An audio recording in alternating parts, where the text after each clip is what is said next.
Hey, bud.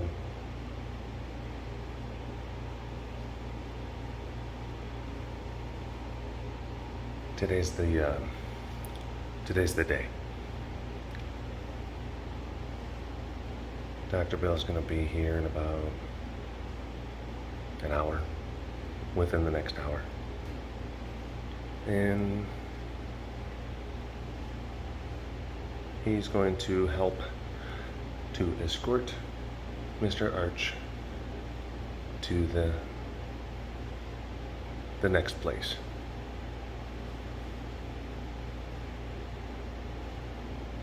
He's just tired.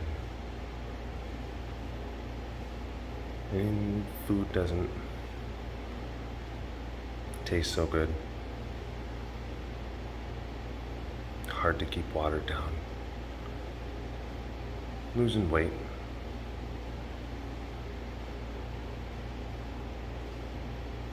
It's just hard.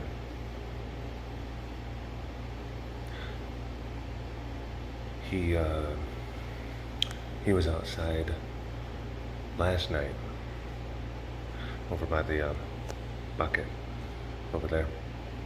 He's by the corner. And me and Heidi went out there. And it was dark. There was just a little bit of light left. We were trying to get him to see if he'd come inside to lock up. Because, we needed him in a spot where Dr. Bill could have easy access to him.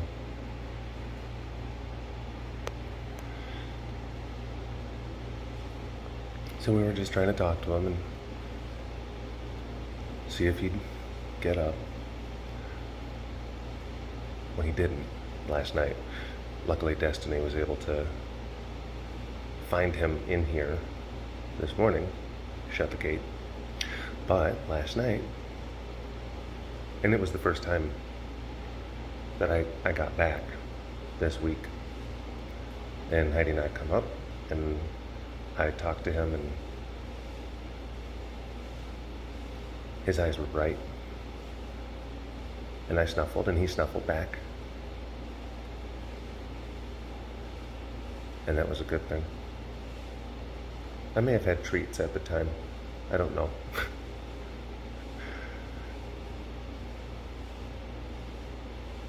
He would only eat like one or two of those before he lost interest anyway.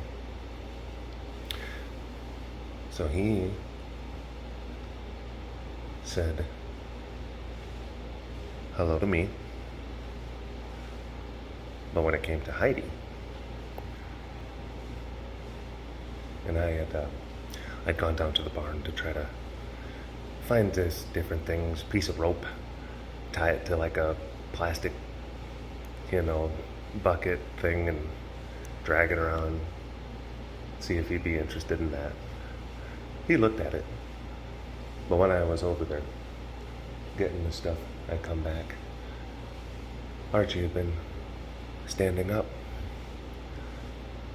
Yeah, as I was walking back, he had stood up and he walked a couple steps over to Heidi, and he snuffled, and he gave her smooches, put his nose and his mouth right up to the fence, and she smooched him, and he snuffled, and then he got tired, and he laid back down.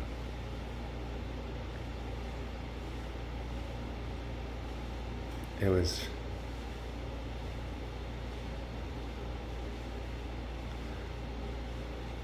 a very special moment. It's like he was saying, I love you very much, Mom. And I'll see you later.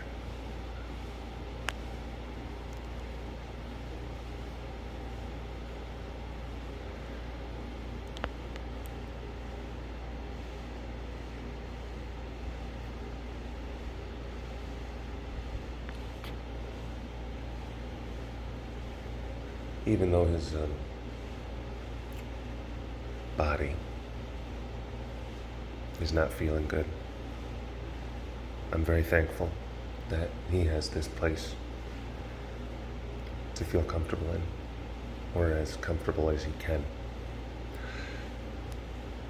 That's a good thing. So,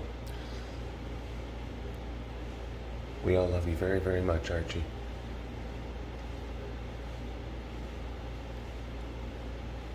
And we'll see you later. Okay. Come through here. Hey. Hey, sweetie pie. Hi, Miss Allie. That baby girl. She's set up in here in the alleyway leading to inside. I remember last night we were trying to see if we could get her locked up, just to try to work with Archie more singularly. But I'd have treats and I'd throw him little chunks of horse, stuff like that. Try to feed him through the fence or throw him strategically, you know, kind of Hansel and Gretel a pathway to where we wanted her to go. And she would, because he was over there, and then she would walk a little bit, take a treat, and then walk a little bit more, and then she'd start looking back, look at me, look back, and then turn around, go back. She didn't want to leave Archie. We don't know how this is going to affect her. So, that's going to be one of the next big things to work on. Help her through that transition.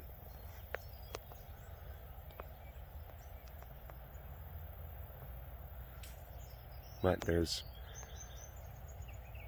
you know, only so much you can do when it comes to those kind of matters at the heart, you know? Tigers, they got big hearts. Let's go see some kitties. Let's go see some other ones. Hello, all of you big cat lovers out there. It's me, Derek, again. Welcome to another super duper fantastic episode of the Walk Around the Compound webcast. I don't know, doesn't feel exactly super or duper, does it? Does it?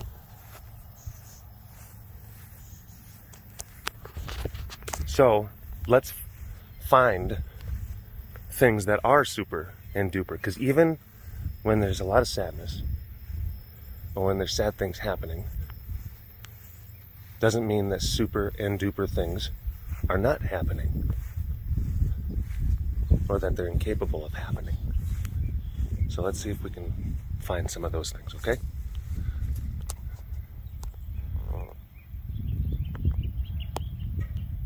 Are you feeling super or do? Nope. Nope. Oh, maybe? Natal? Nope. Nope. He's not. He's not exactly up to the task, it would appear. He's like, it's kind of hot, I'm kind of tired. It's not super duper time right now. Alright. Volvo, what about you? Are you feeling super? Can you show us anything, even if it's just super or if it's just duper? It, you know, doesn't matter. Blink? I don't know. Well, your eyes work. Your eyelids. Your eyelids are functioning as they are supposed to. That's a super duper thing. That's a good thing. All right. There. Let's find some more super duper things. Malita. Oh. Oh. Bye-bye. Wait, are you back? Nope. All right. Malita. Where you at? You know, when it comes to sad things like loss, everyone's process is different. Everyone's process is different. And there's no really one right way to kind of go about that type of stuff. And she's not in here. She's got to be over there. I walked all the way around for nothing. But yeah, sometimes people can, you know, of course, people can get sad, of course. But then sometimes people can maybe turn to like laughter and jokes and humor. And some people, they can become very numb, like more of a catatonic kind of thing. Hi, Mita Pita. Hello, Mita Pita. Melita, Melita. This is awkward. Oh, jeez. I'm trying to zoom with fingers that don't normally do that. Mita Pita. Melita Pita. Melita Pita. Melita. Hello. Okay, I'm sleepy. So catatonic type numb. But then sometimes people, they'll go through a period where they're basically at a normal kind of baseline for their own emotions. They're just kind of going through the world as if it's like another day. Doesn't mean that they're not being affected by whatever's going on, or that they have the capacity to feel a tremendous amount of sadness. A lot of times, it's like the body will do that. The nervous system will do that in order to, protect. And it allows for different kind of mechanisms, kind of machinations, processing to happen. Sometimes a lot of that processing has to happen more at like a subconscious kind of level. So it's almost kind of like your body goes into like this, like, all right, we have to like switch on the everything is normal mode, because if we don't, we risk like an entire system collapse. And we're going to slowly kind of, process the data down in the archives. And then we'll slowly start to feel whatever. That happens. That certainly happens. But that's why it's really important to kind of know some of these things. Princess. Okay, this is pretty super duper. This is pretty super. Look at her. Super duper. This right there. Oh my goodness. Wow. How lucky are we? But it's important to kind of know those types of things, because sometimes you might be in a group setting and there's a group of people who are all kind of experiencing a shared loss. And one of those individuals may be going through some of the things I was kind of describing before, where they are legitimately feeling a set of emotions that might be, I guess, incongruent with maybe what a lot of other people are kind of feeling, or incongruent with what is more kind of traditionally expected in such situations. And then they might kind of feel kind of weird about that. Person might be kind of feeling just like, I just feel like this is a very kind of normal kind of thing. I don't understand why I'm not feeling sad like everyone else. They might kind of feel self-conscious about something like that.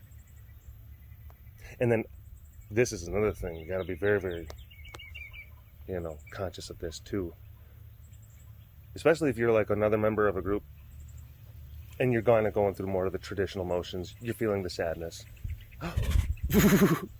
She's like, who's feeling sad? I will snuffle at them. I will make them feel less sad with my snuffles. Thank you so much, princess. That's so nice. It's so sweet. That's super duper. But this definitely happens.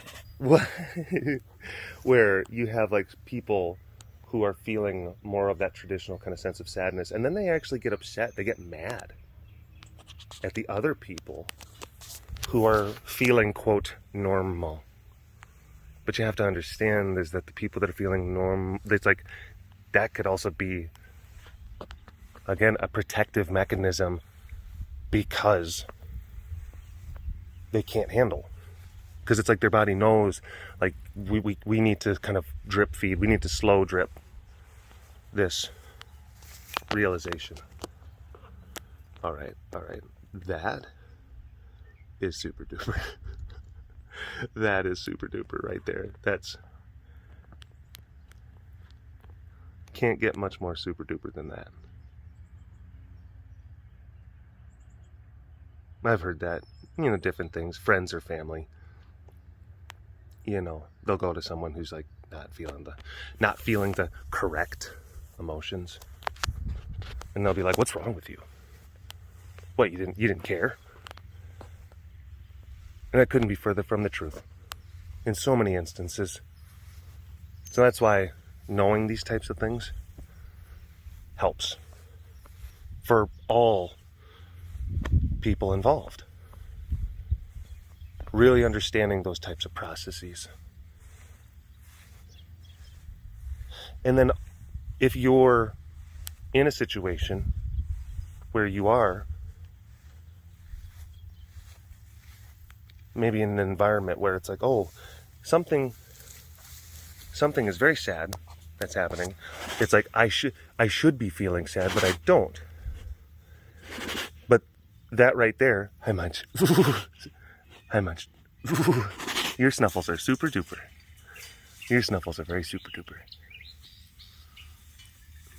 Hi, mister. What a good boy. Oh, he's being sweet. And of course, someone might be writing it's because he knows. Could be a combination of that. Could just be a combination that he might be just kind of sleepy right now, and then also responding to maybe, my more subdued kind of tone. And he's kind of matching my wavelength. Yeah, he's just kind of matching my vibe. Yeah. Good boy. But the way in which you kind of talk to yourself inside, or the way in which you rationalize thoughts, the voice that you use, it's very, very important. Especially in those moments. Because you might be going through something that is, more objectively, or at least traditionally sad. I see that tail twitching. I see, don't you start revving that engine. Don't you start revving that engine, mister. Cool it. There you go. Thank you. That was pretty super duper of you.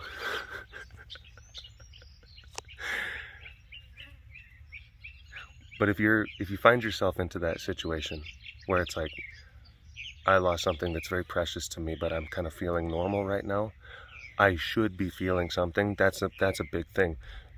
Don't ever think that you have to or you should feel anything in any of those types of situations, like the should kind of word.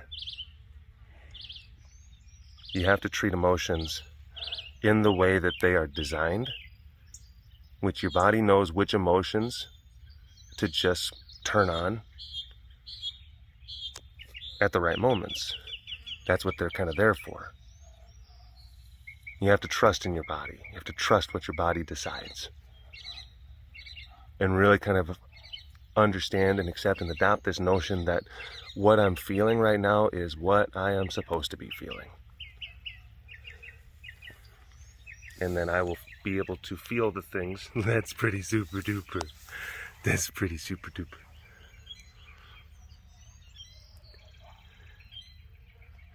Ooh.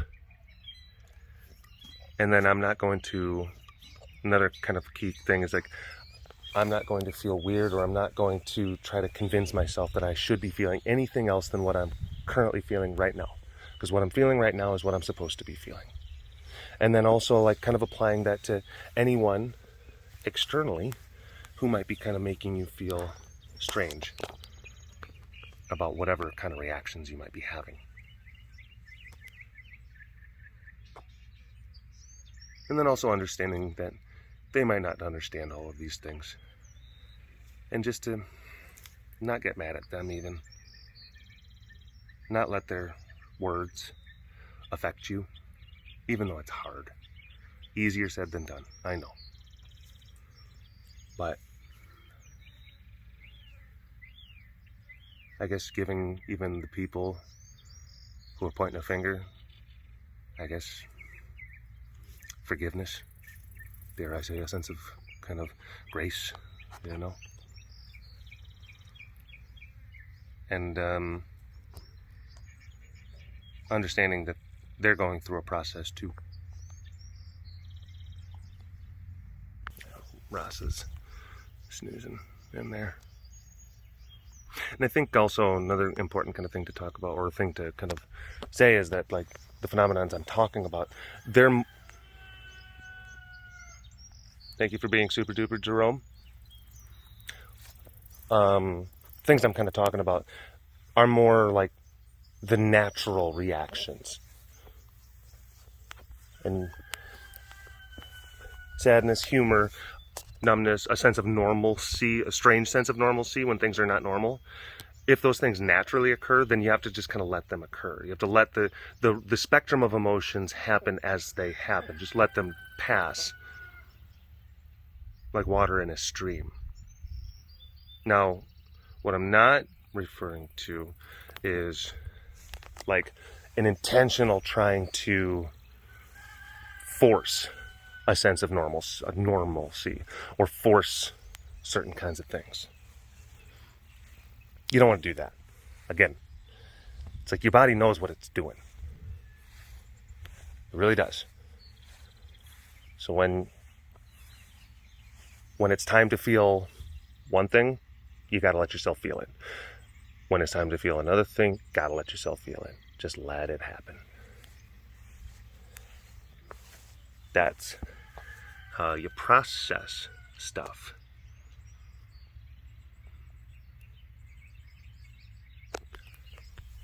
These things don't have to be a struggle. They don't have to be a fight. That's one of the biggest kind of things, too. Oh my gosh, I have to work so hard at this kind of thing. It's like, actually, a lot of times you don't. You just have to just kind of let things kind of run its course.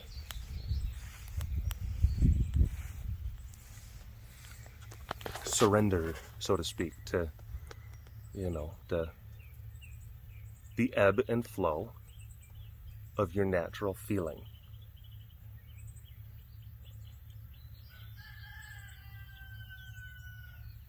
And what may feel like a back and forth rapid is rocks and danger and whirlpools, and it's tumultuous, frightening. You just got to keep on riding the waves, expecting that this is going to be like this, back and forth, up and down, whatever, laughing, crying, numb. If you just let yourself get through it, you'll be back to Lazy river. A lot quicker. That's right.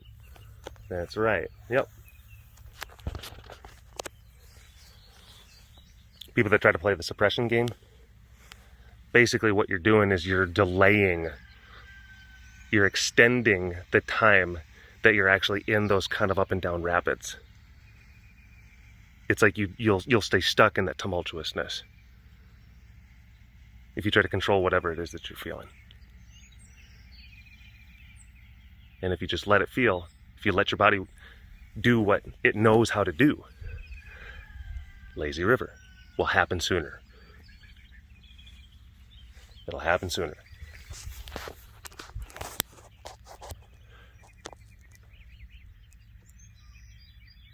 Look at that pretty girl. Look at that pretty sleepy girl. She's wonderful. Oh my gosh, little stretchies, and the teeniest of bleps. The teeniest of bleps, which I think is a good place to end. So, thank you for watching this episode of the Walk Around the Compound webcast. Hashtag Dorbist Award in the comment section below.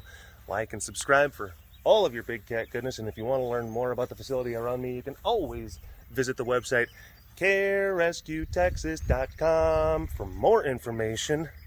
You keep them tigers fed. Big shout out to the extra fancy patrons. I see you. You are so fancy. Take care of yourself. And we'll get through this, as we always do. And I'll see you next time. All right. Bye-bye.